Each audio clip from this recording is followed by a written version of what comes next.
बहिणींच्या खात्यामध्ये जमा होणार आहे।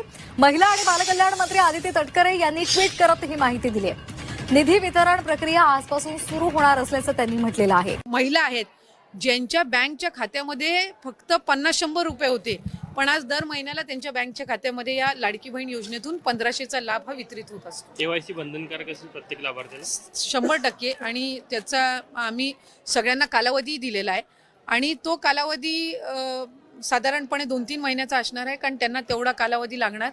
त्याचबरोबर आम्ही पूर्ण त्याच्यामध्ये माहिती दिलेली आहे की ते करत असताना ती प्रक्रिया अतिशय सोप्या पद्धतीनं कशी केली जावी। त्याच्यामध्ये आमच्या स्थानिक पातळीवर जे महिला बाल विकास विभागाचे अधिकारी आहेत, अंगणवाडी सेविका, मदतनीस आहेत, इतर विभागांचे महसूल प्रशासनाचे सुद्धा आहेत, त्यांचंही आम्ही त्यामध्ये सहकार्य घेऊ आणि ई-केवायसी ऑथरायझेशन झालं की त्यांना नियमित लाभ मिळणार आहे।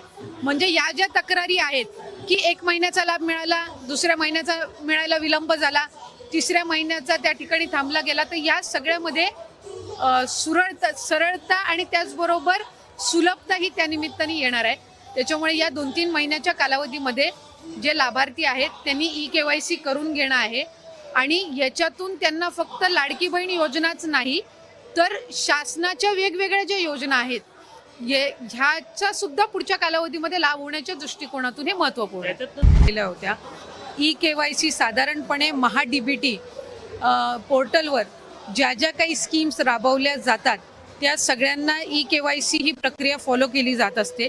साधारणपणे 91 अशा योजना आहेत ज्याच्यामध्ये ई-केवायसी हे त्या ठिकाणी रुटीन ही प्रोसिजर आहे आणि तीच लाडकी बहीणमध्ये पण आहे।